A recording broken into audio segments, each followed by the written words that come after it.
Hello, and welcome to the Alchemists Inkwell. This is your spiritual podcast for grounded people. I'm Emily. I'm KristaLyn. And actually today, oddly enough, I am feeling more grounded than usual. I hope everyone else is too.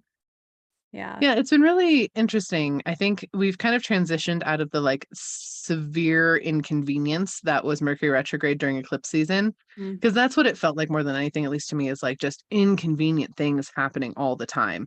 Not like horrible, horrific, detrimental, massive things, but just stuff where it's like, awesome. I guess I'll deal with this right now. I'm gonna have to do this. Yeah. So it was very inconvenient. And I feel like we've kind of moved out of that and into this really activated sort of creative raw sort of energy, which is kind of inherently grounding because you're like having the space to stand, to make something, to create something. It's really interesting. I really like it. Yeah. Well, and not only that, like the Mercury retrograde's been hitting me a little bit different just because it's so personal to me right now. It's got a lot of my personal things going on. My solar return was on the 8th. And so like Uranus is right on top of my sun and now hallmarks my whole year. And the sun happens to be my time lord by perfection from the ascendant and from sect light. So I'm just like, I actually channeled the sun to be like, what's our relationship going to be like this year? And it was just kooky crazy. So I did a card pool because like Uranus is genius or eccentricity or awakening or unpredictability. And I was like, okay, I could be catastrophizing here. What's gonna, like, what else? And I did card pool and it was just like right on spot on with the solar return chart, which looks like a very interesting year. I have ideas about what it's going to show up as, but of course we know with Uranus, when you do that, it's probably not going to be the thing you guess. I was going to say, yeah, good luck guessing that. Yeah.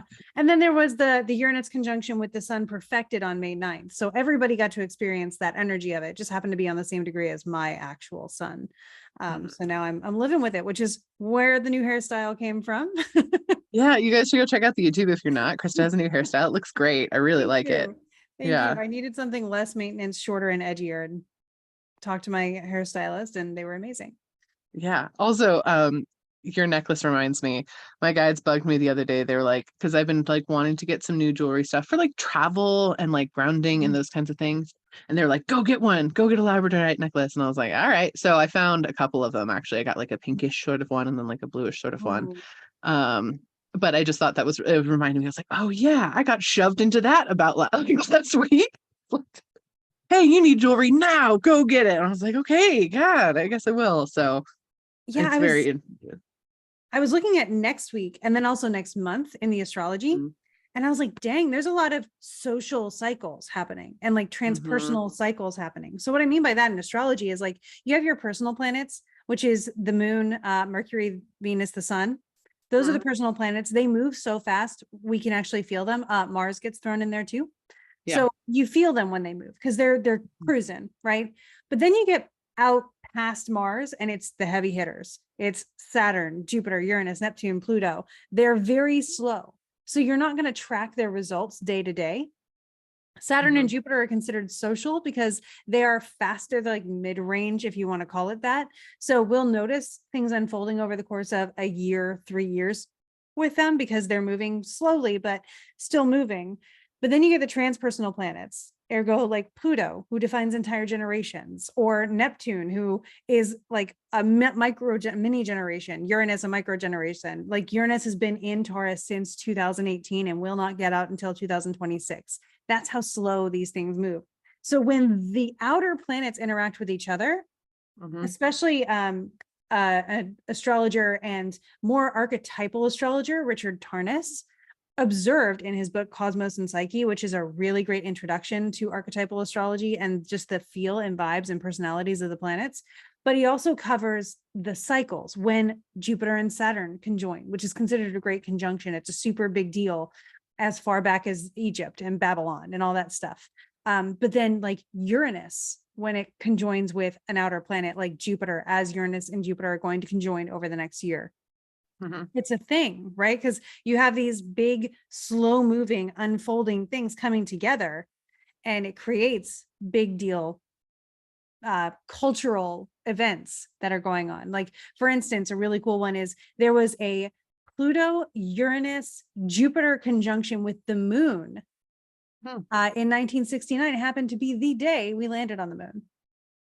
So you see how Weird. the archetypes of Jupiter going sort of beyond the sky there, Uranus, this revolutionary awakening of beyond our own boundaries, and Pluto just taking everything to the extreme, with the moon making it personal, like we literally stuck a pin in it.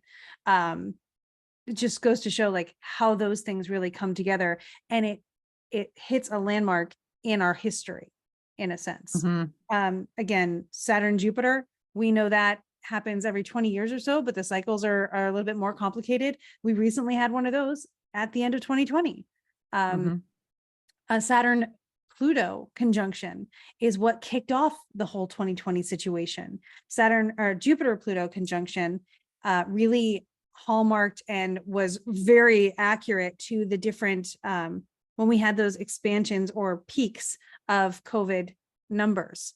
There's actually a graph that shows the conjunctions of Pluto and Jupiter, and in each one at the dates, there was another inflation of numbers. So Jupiter inflation, Pluto can be pandemic or pestilence and stuff like that. You think Zeus and Hades, right? And I say this because next week on, I think it's the 17th, I can get exactly the thing. Jupiter comes into Taurus on the 16th. And because Jupiter will be at 0 degrees Taurus, while Pluto is at 0 degrees of Aquarius, on the 17th, we will get the Jupiter-Pluto square. So this is the first square we've had since 2020. Again, it's taken since 2020 for these two to actually get 90 degrees from each other. Gives you kind of like a time frame thing. But the square, especially in this opening of the circle, is the first plot point in this new story that began in 2020 between Pluto and Jupiter. So you can look back into history and see correlations, especially with the conjunctions, you see them. But this is going to be an unfolding and a new development having to do with what began at that time. And we think about what began at that time. It was the culture that we are in now. So how are we going to be expanding that culture? How are we going to be transforming as a society, as a population around the world? And then we'll get some information about that literally the 17th of May. The reason I giggled is I'm just like listening. I'm like, oh, interested. Okay, whatever. And then when you're like, how are we going to transform as a culture? And my guide sent me the like Rise Up song from Hamilton, like blaring in my head. And I was like, okay. Well, so here's another thing. That's what we're doing then. Rock on. Yeah. Shortly, like I think it's actually, this one might be in June. I'm just double checking that it's not next week because I might have gotten my wires crossed. But Mars is going to be moving out of Cancer and into Leo. I do think it's next week, actually. I remember filming the skit. So it must be happening. Oh yeah, on the 20th, Mars moves into Leo. And of course we'll be at 0 degrees. Leo is on its way further from me. You would think, right? For you, this is actually a good thing. Yeah. But for I don't know, Mars is a personal planet, but it will then oppose Pluto.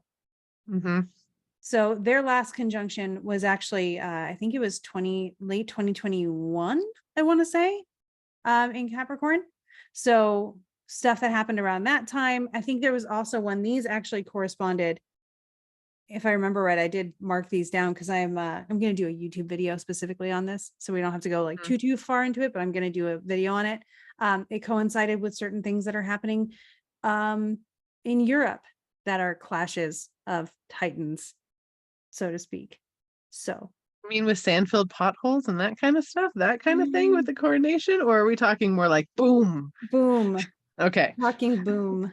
Yeah. Both are clashes. One is like a culture clash. No, Mars one is a does physical what kind clash. of clash? Mars is I know. But I just wanted to make sure that like that's the level we're talking on, since I would think so close. based on the last conjunction being, around that. So we'll see. Which is like the best thing an astrologer can ever say. Here's what happened before, and now we'll see. So again, we've got the rest of the month is pretty interesting. And then even like next month, for the first time since 2020, Saturn and Jupiter will form their first aspect. It's not a square, it's a sextile. It's literally the first time they get to see each other again since they conjoined. So we've got a lot of social and transpersonal change happening over the summer, really. So it's gonna be interesting to observe and witness, which is my recommendation for all of that, because again, transpersonal, social, witness it, do what you can, do what you feel spurred to do and inspired to do, and just lean into your sphere of influence. Yeah. That tracks. Right. Yeah, I'm curious, that's the astrology of it. I haven't read the energy of it too much, because I literally realized all this was happening yesterday. So I've been doing astro research out the wazoo. It feels a little bit duller to me than the conjunctions did as far as the energy goes, but I feel like it's very assertive. Like something happens and it's reported, and it feels I don't know why, but the Jupiter Pluto one, when they have the two people that are wearing like giant inflatable balls and they run at each other and they go off of each other, that's what it feels like. What do you think? Fair enough. Well, the way I've been feeling into it, not knowing any of that astrological background to literally this moment, so this is just me like looking at the energy. I was talking about this on a group reading I did earlier today, which I think is super interesting. I think it's the actualization of change versus when 2020 started, it was more like the kickoff. Now it's like, this is how it's looking actualized. Like this is like events unfolding that have a directional output. Instead of 2020, it was like, we're all going to sit and wonder. And no one knew what to fucking do because we were sitting and wondering. Now it's more like their stuff. And we know what to do for this stuff, or we know how to combat this stuff, or we know what to show up with for this stuff. And that's what it looks like to me when I'm talking like large scale societal change stuff. It feels like the actualization of what has been building. Which honestly, it feels messy. I'm not even going to sugarcoat it. It feels messy. It feels real messy. I've been paying really, really, really, really, really close attention to Florida. Let me just put it that way. Really close attention. It feels messy, like just that level. That's what I see on like a societal level. And so it's like that actualization. There's stuff to do about it. We have a plan in place. Like we're going to act sort of energy with whatever event happens. Because I do think there's going to be, over the course of the summer, a couple different significant events that are going to make that change occur, right? Like give us that rise up space, as my guides have decided to insert. On a personal level, what it feels like we have done over this eclipse season specifically, which is why I think a lot of people are struggling a little bit with this, is it feels like we're building energy internally. Like we are building and building and gathering and gathering and gathering and gathering and gathering. And now with this Mercury retrograde, we're still gathering. We're still kind of in that like gathering space. And I think by the time we hit June, a lot of that energy on a very personal level is going to actually manifest, like come out of us, erupt, and do something. And so a lot of the creative energy is returning. A lot of the like directional energy is returning. Everyone who's been like, I'm so lost, I don't know what to do, I would really anticipate some sincere ahas of like, oh, now I do. Now I know what direction I'm going in. Now I'm adjusting over here. I'm doing what I actually want again. Which again feels like a culmination of what was happening in 2020, which is we were all inside ourselves. We had the time to spend to dive into stuff, but then the world happened again and we had to go back outside of ourselves and do all this different stuff. And now people are like, fuck that. I hate it. I want to go back internal and like understand some more stuff and actually put that into actual reality. And I think that is the energy that we've been building up to. So when I look at that on a personal level for June, I think I mentioned this on my reading today. I think a lot of people are going to get like spontaneous tattoos, spontaneously dye their hair bright colors, that kind of thing, because it's a lot of like, I need to feel different because I feel different and I need it to be represented. Like, boom, I'm going to get this done. And that also coincides with a lot of deep energy, creativity, etc. Like if we see a new social media significantly come up in the next month and a half, 2 months, that would make sense to me. Yeah. And I think I totally agree with you, because it feels like the eclipses helped us download, because the eclipses are also winding down a cycle and beginning a new cycle at the same time. And Jupiter was involved in the one in Aries. We had the two new moons in Aries, but the last one being an eclipse. And then Uranus was involved in this most recent one that happened because Uranus was near the sun, but opposing the moon in Scorpio for the eclipse. And it feels like we had the download with, Mercury, the strategist, the psychopomp, also delivering that information.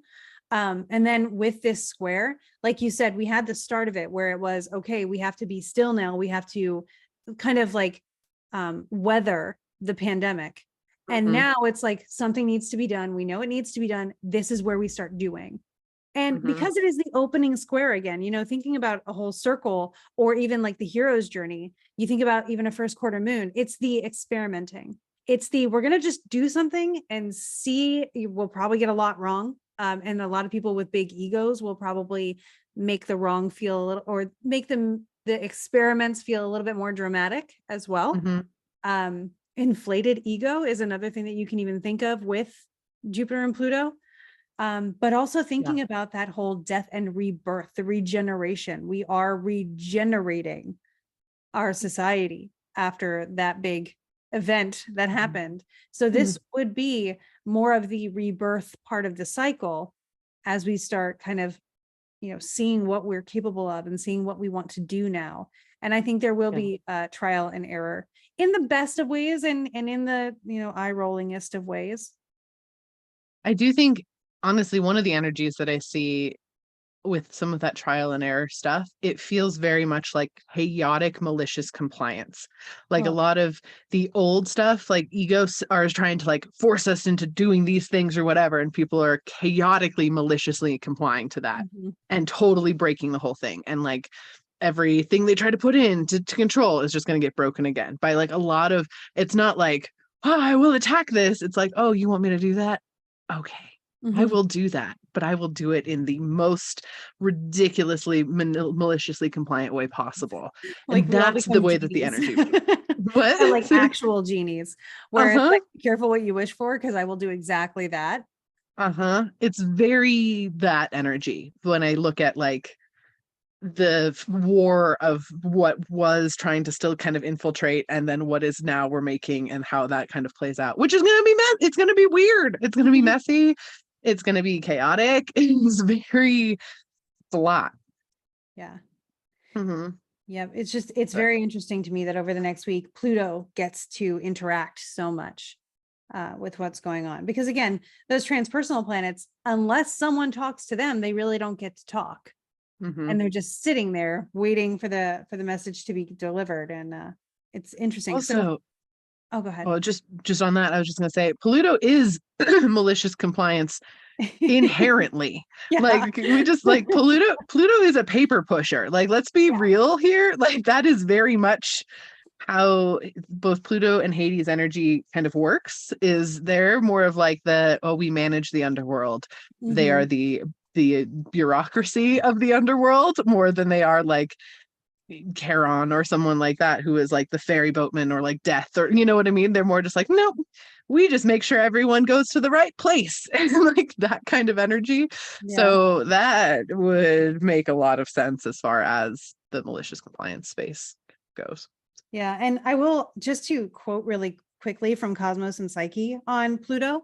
Again, this is by Richard Tarnas, an amazing book just in general, but quote, to summarize the consensus of contemporary astrologers, Pluto is associated with the principle of elemental power, depth, and intensity, with that which compels, empowers, and intensifies whatever it touches, sometimes to overwhelming and catastrophic extremes, primordial instincts, destructive and regenerative, volcanic, cathartic, elementive, transformative, ever evolving, and also biological processes of, you know, the whole cycle of life kind of thing.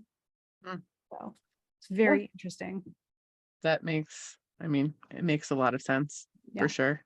It's a really wonderful time in the next couple of weeks, and I mean this wholeheartedly. Start a creative project. Like it's a really, really, really awesome time to do that. Like everything, and it's like the space is coming back to do that. Like I was able to write a whole bunch yesterday, and I was like, oh, look at space! It's here. Things are opening. So like, it's very much a great time to just start something, even if it doesn't come to fruition the way you want it to. Starting it now is nice.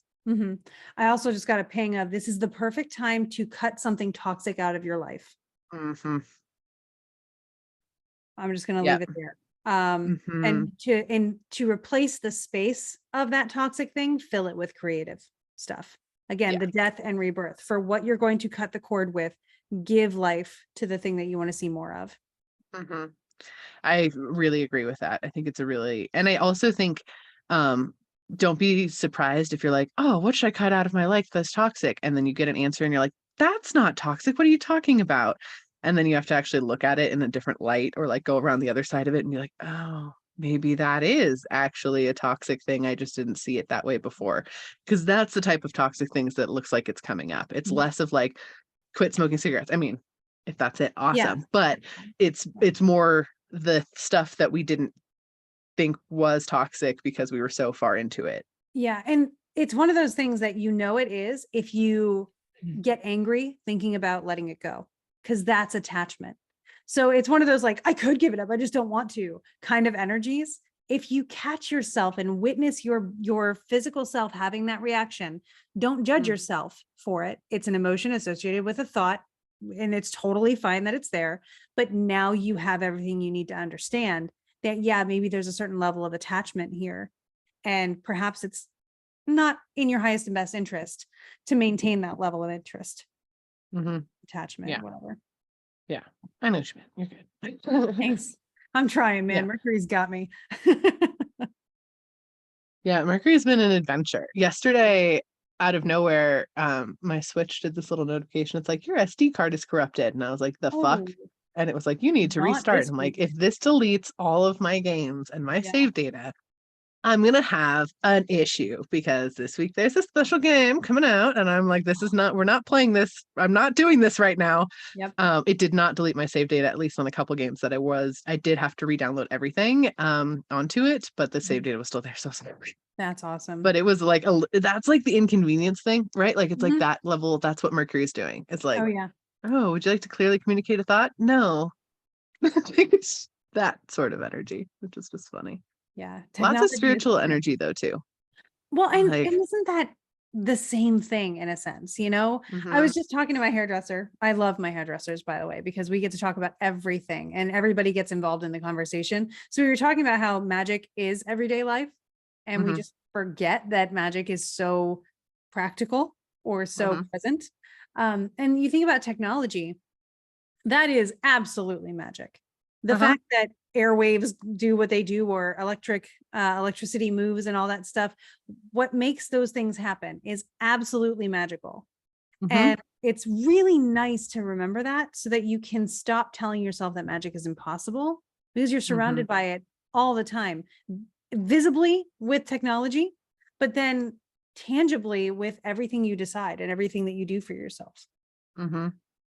Yeah. And I will say, it feels like we have hit a little bit of a tipping point too, as far as spiritual energy goes, as like, oh, the veil is thin, period. Like, it's just not like a thinning and no, it is, we have hit that mark, which I've honestly been waiting for years, because we've channeled it in and we knew it was coming, where we're going to hit this space where all of a sudden, like, spiritual things are more in our space, and seeing more ghosts, or seeing more extra dimensional beings, or like being able to manifest more quick, like those things. We've hit that point where it's like, okay, here we are now, this stuff is actually happening. We've been building. It's kind of like the way that it feels like, I don't know if anyone else feels this. It feels like, oh my gosh, AI is just everywhere now. How did that happen? It happened so fast, because it literally happened over the course of a month. It didn't. It's been building for years and slowly integrating. It hit the mainstream finally and hit that tipping point. So now it feels like it's everywhere. That's what we've been doing with spiritual energy too. Like, very, very much so. And pretty much on the same like wave length of that, to be totally honest. Yep. And I even know the transits that are allowing that and lifting that along, and it is a social planet and a transpersonal planet, and those two will conjoin. I believe it's 2025. And so that's going to be interesting as that continues to draw closer.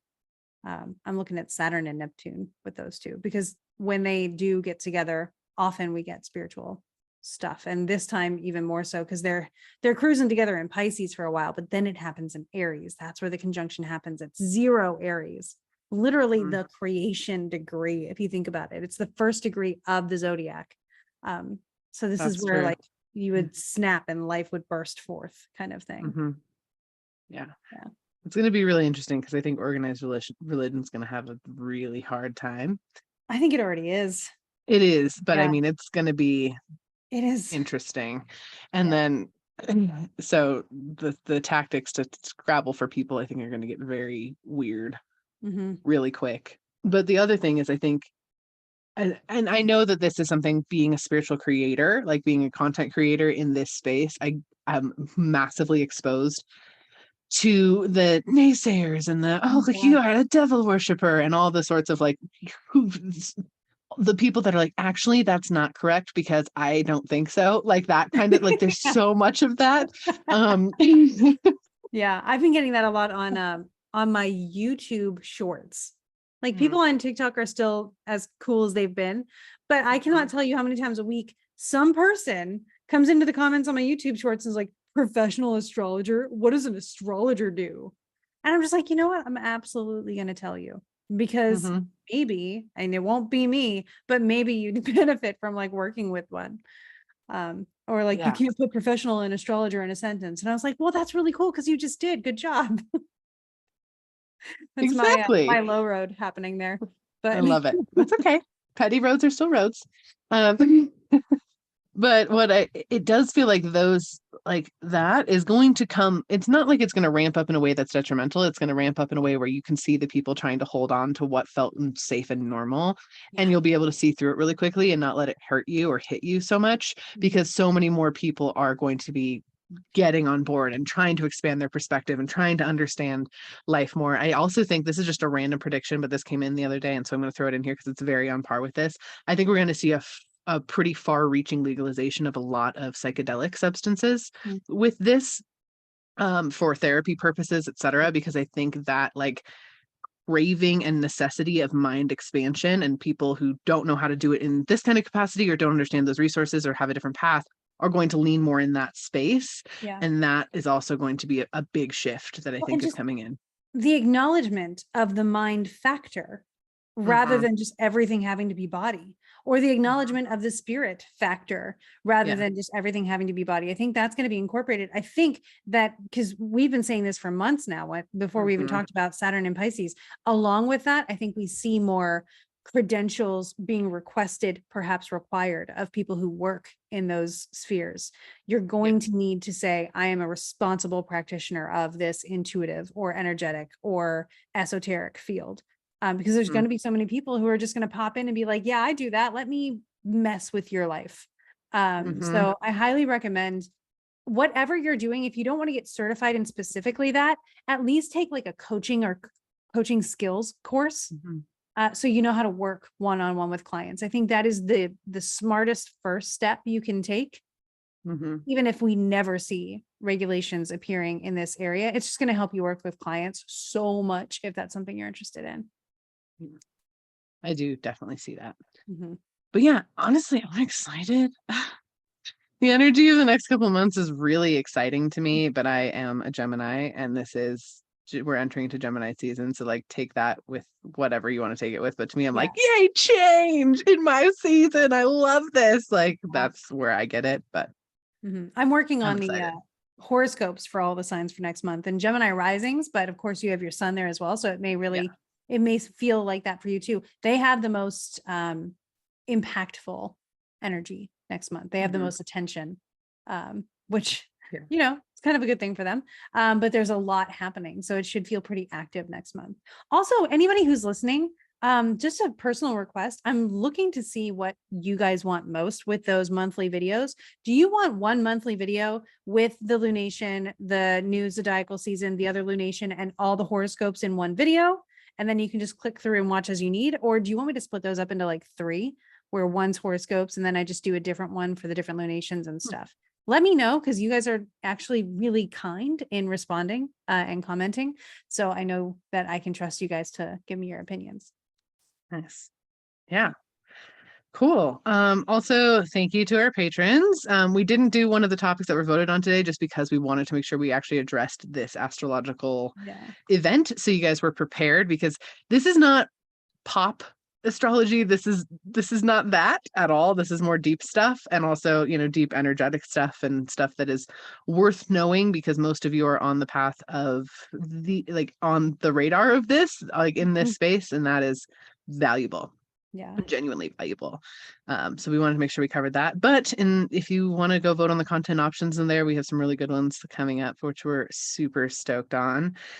Also, Krista's birthday, which Krista said it as a solar return, but we're going to highlight it was your birthday on Monday.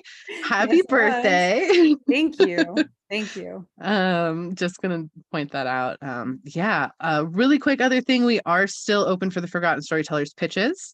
So if you would like to pitch the Forgotten Storytellers and join us in the big creative project of writing a book that is important to you, that will change the world, again, fiction, it's stories is what we're focused on. That's starting right around the time of this conjunction and everything that's occurring, which is pretty fantastic. So if that's something that you do think of as your big creative project, lean in. The official start will be on your birthday, won't it?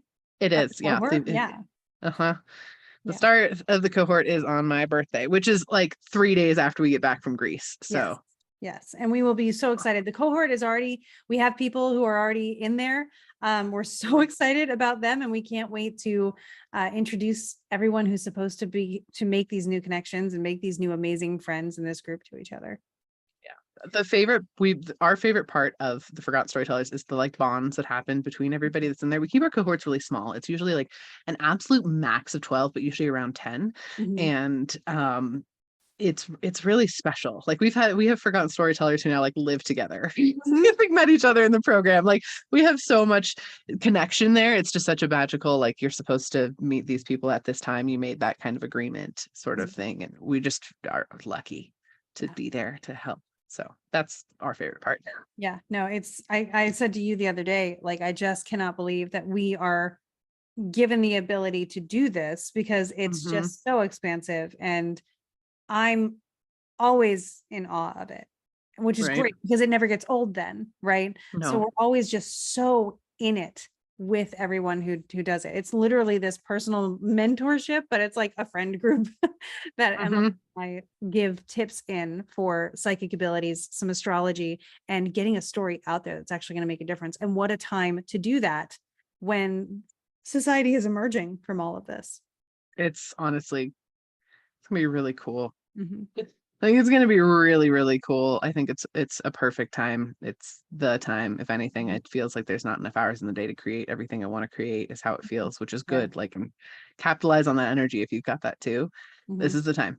It just is. So, thank you all. Oh, yeah, just to round it out, because I want to keep this really tangible for everybody. Over the next week, to put this in perspective, Mercury will turn direct on May 14th. That's Sunday. Right. Yay. Jupiter will come into Taurus on May 16th. And then the square between Jupiter and Pluto is perfected on May 17th. That's Wednesday.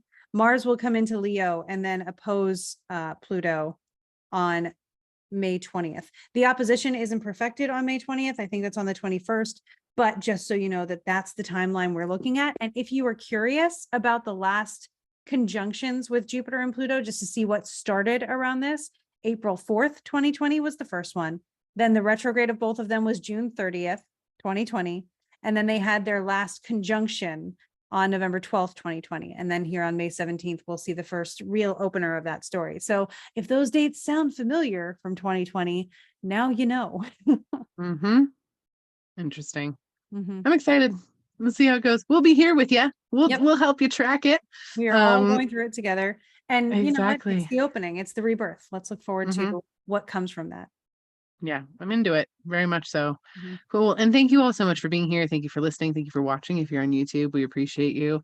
And if you share our podcast with anyone, we appreciate that so much. Like, thank you for sharing that. I've had a couple different people this week be like, oh yeah, I shared it with all my friends and whatever. I'm like, you are the sweetest. Like, it just makes me so happy. And we both feel so honored just to exist during this time where we can talk about all of this like weird magical psychic stuff and have it be relevant and be helpful and like be received. So thank you. We appreciate you. We hope that you take all this energy and that you go make some magic. I liked that. Good one. Enough. Watch it be like the worst one we've ever done. I'm like, oh my God, I loved it. Mercury retrograde magic. Right.